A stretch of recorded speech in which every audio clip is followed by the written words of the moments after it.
hate niggas, I hate niggas, I hate niggas, I hate niggas, I hate niggas, I hate niggas, I hate niggas, niggas. I hate niggas, I hate niggas, I hate niggas, I hate niggas, I hate niggas, I hate niggas, I hate niggas, hate 'em.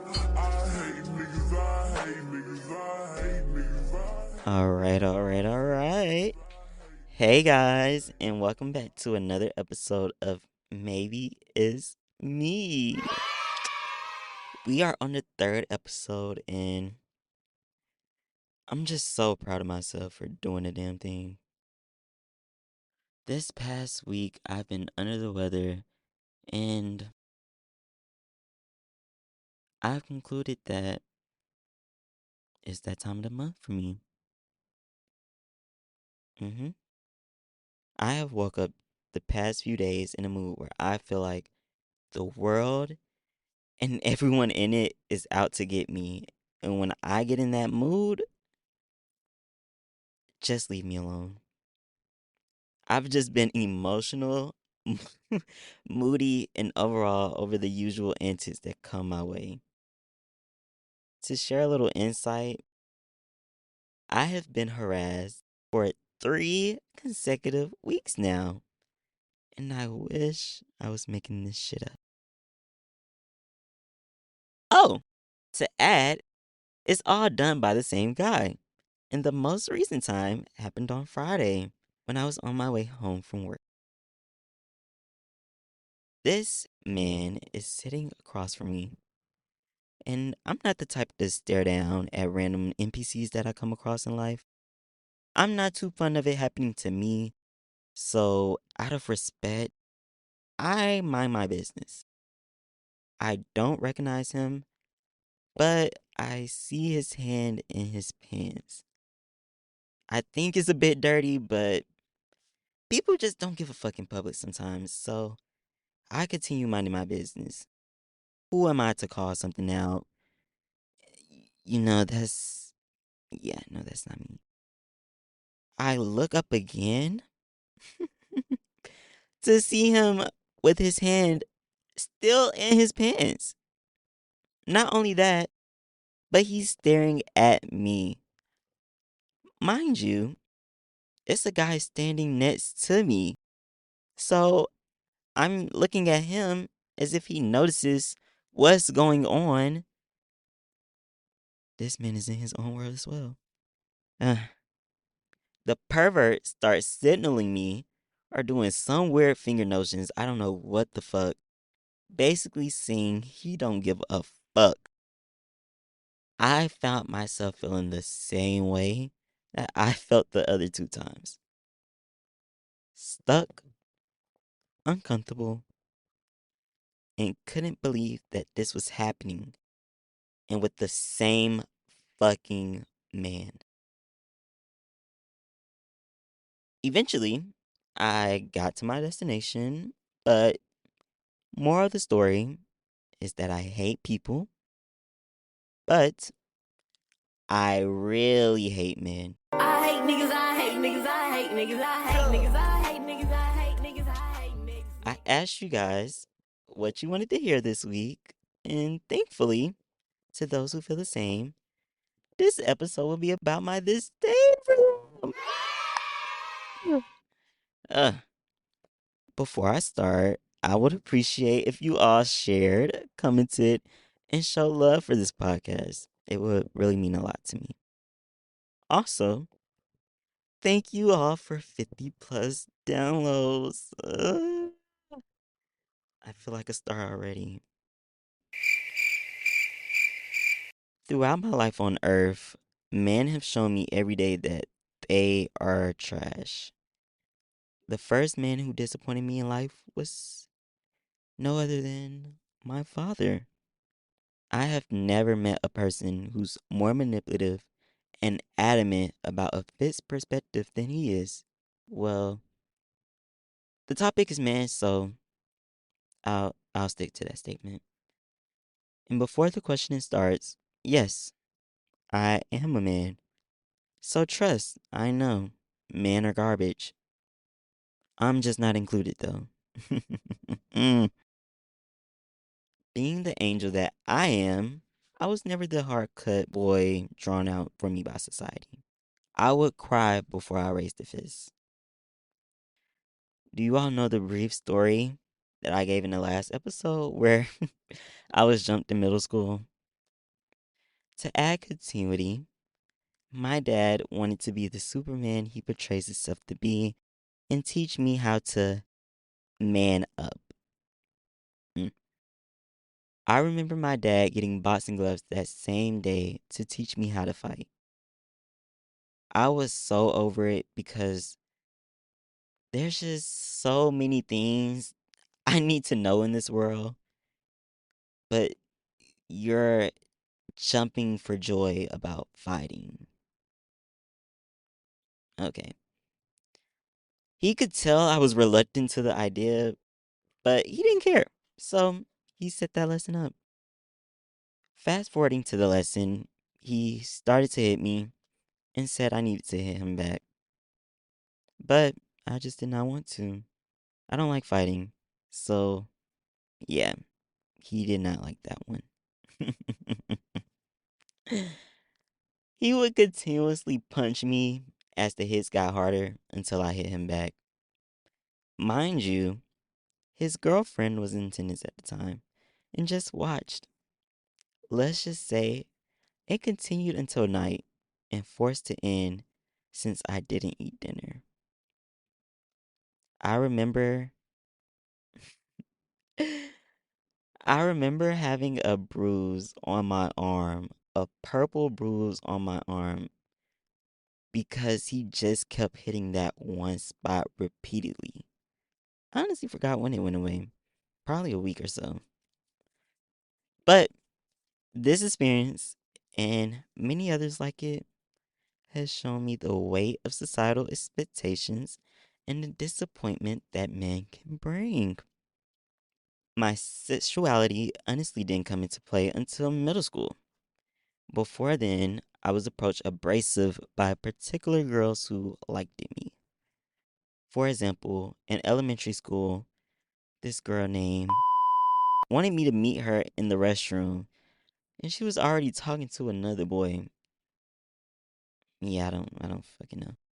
I eventually met up with her, and I honestly can't remember if my parents found out about it, but I remember getting in trouble.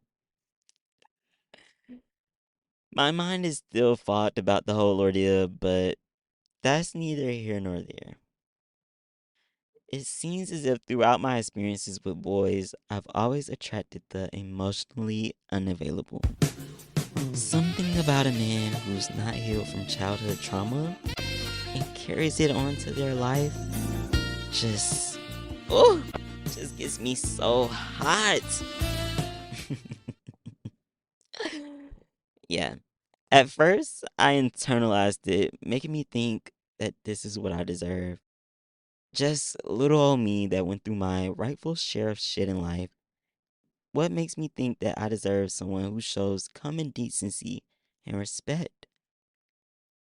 Being around nothing but girls, you would see firsthand how boys would act if they liked you or not.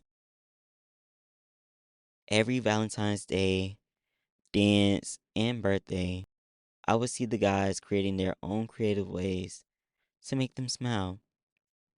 My friends were experiencing their first kiss, first date, first everything, and I was sticking out like a sore thumb with nothing to add. It was the unperceived notion around us that you're not valuable if you're not talking to guys. Every issue was centered around a guy. Even the issues that started off as something else, the underlying notion was a guy or their presence.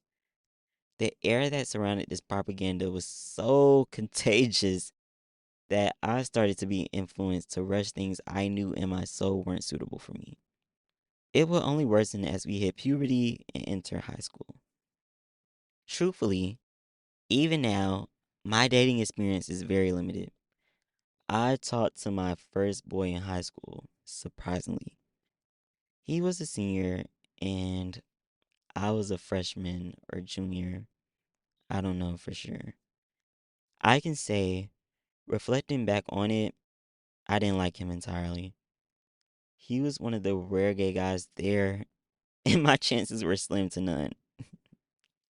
As I talked to him, he was only interested in getting freaky with me, and he gave me the ick all in all, but I subconsciously continued talking to him until we just parted ways.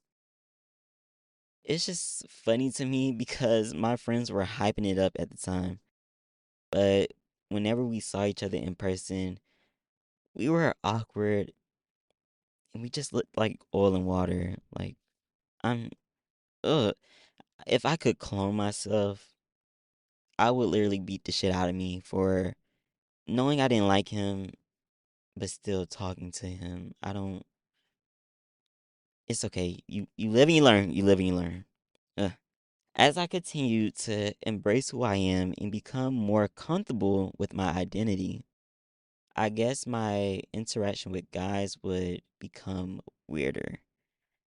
I quote unquote came out in high school, and the boys at my school were so. Hmm, the only word that pops up is weird. I remember one boy dating my friend who would just get a kick out of humbling me.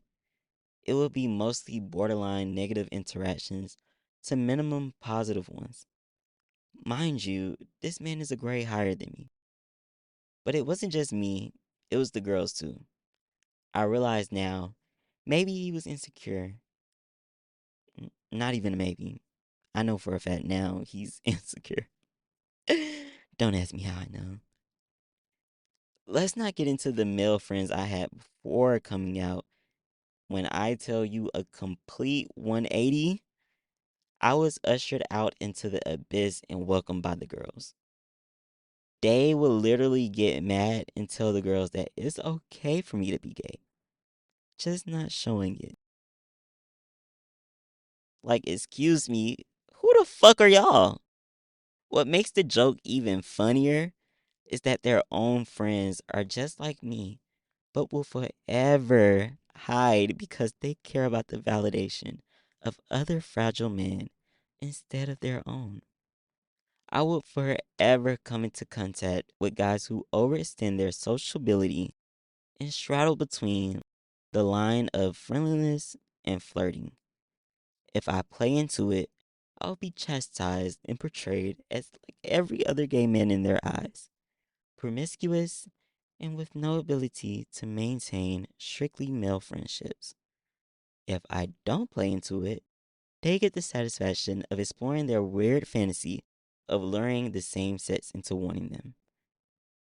I honestly don't get the whole gist of this. If a psychologist can get the answer for me, that would be great.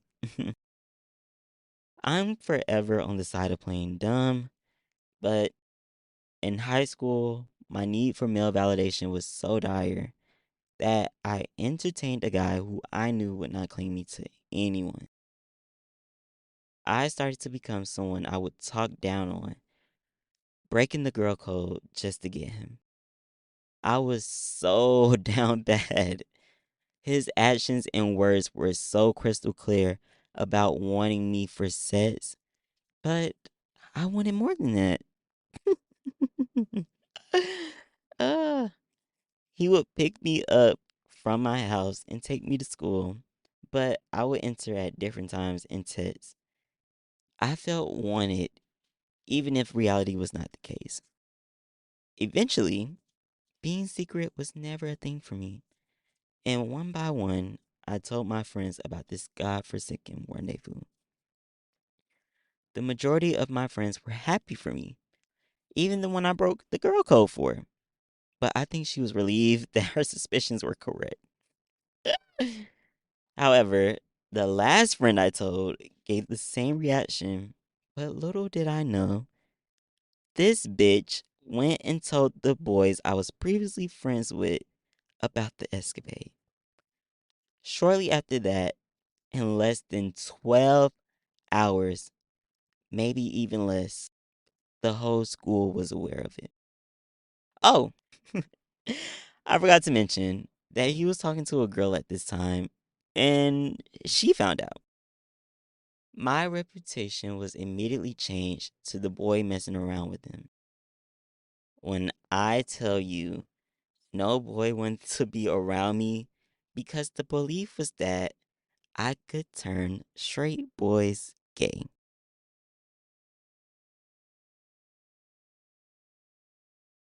Stupid, right? Yeah.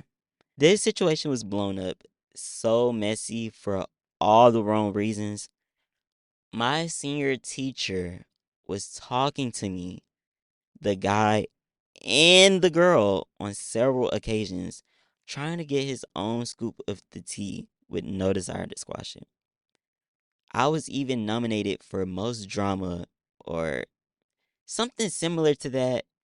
Mind you, I was in no bullshit before then.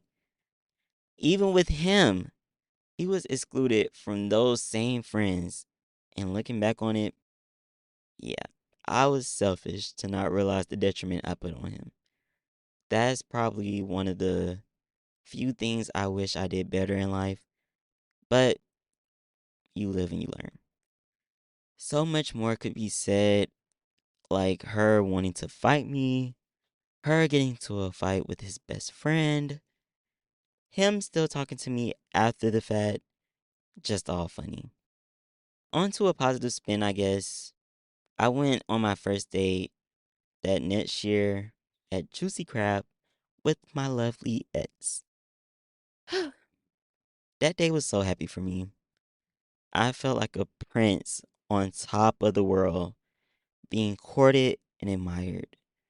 I remember being so infatuated with that man that I would book Airbnbs with nothing in plan just to spend time with him. Knowing nothing about the dating rules, I was gung ho about him, hanging out with him every other day, texting quickly, and talking on the phone with him hours on end. I was just attached way too fast. Eventually, he would ghost me at times. Rightfully so. I was like a little puppy getting shown the megapod tree. And I had no self control. Throughout our arguments and respecting my feelings regarding actions that come off as inconsiderate and would foreshadow the lengths of our relationship, I declared my love for him with flowers, a bear, and a note detailing that I would like us to take this a step further.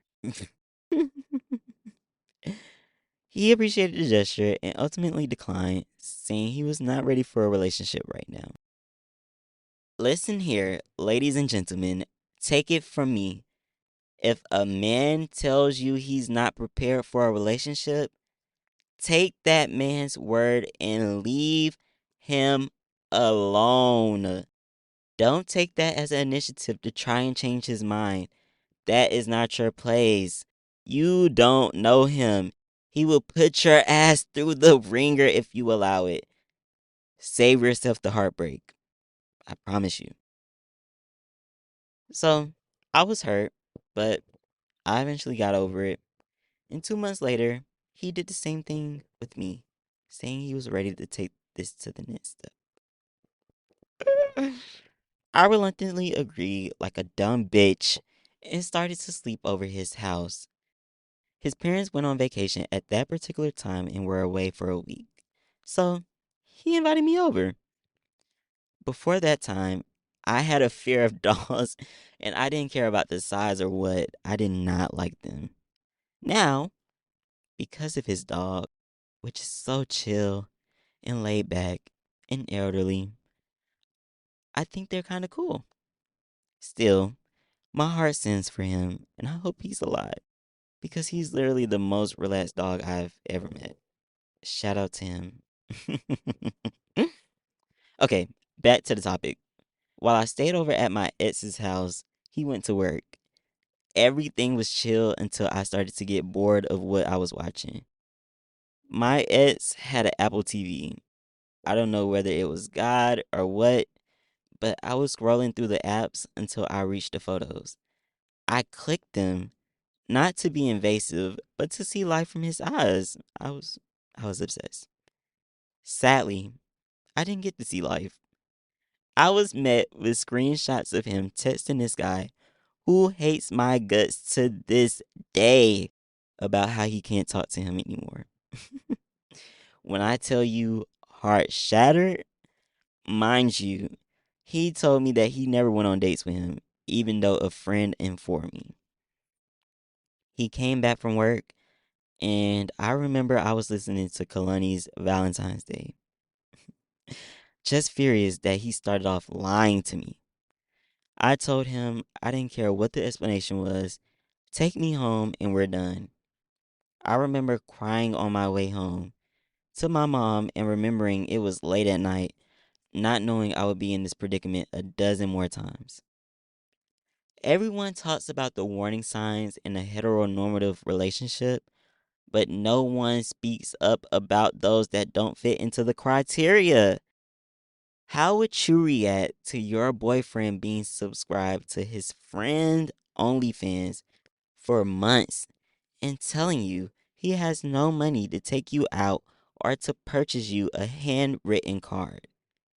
How can you react to your boyfriend sharing news with his best friend and seeing his best friend whole, bent over in 4K, telling you that it's harmless and girls do it all the time?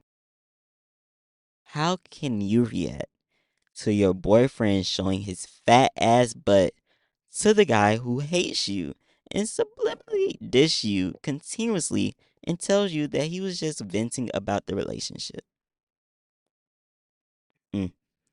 I could say way more, but all in all, I'm so grateful I've experienced my dumb moments and learned from them so I don't have to repeat this cycle again. Realizing that you can put all of your effort and energy into a man because of the simple fact they say they love you made me question my approach to them. I will always end up with twos in the air getting shitted on, and I always doubted myself because of it. As of the past year, I realized projection is everywhere, especially with men. Men will intentionally humble, criticize, and betray you because of the hurt they carry with them. I mean, what does manipulation start with? Okay. I've been single for quite some time now, and trust me, I don't see myself getting acquainted with a guy anytime soon. I am so clueless about flirting that comes my way that I should change my name to Patrick. I've been aligning more with God, and even that is a challenge for me. I believe that whoever He sends my way, I won't question or feel confused by it. It will feel how I've always imagined it will be. So until then, I'm not moved. All in all, the one lesson I want you to take from this episode is don't trust men. The men are now trash, so bring back the real men. Bring back the men who weren't getting their rocks off, belittling women, and speaking on gay men that they're not worried about. I honestly would like a guy who would come to your house with the boombox, playing love songs, expressing his hurt as you let him, not caring about what your neighbors have to say because he's only worried about you. Until then, Leave me alone. thank you so much for listening. I hope you enjoyed it. I hope you have a nice day, and I'll see you next week. I hate niggas, I hate niggas, I hate niggas, I hate niggas, I hate niggas, I hate niggas, I hate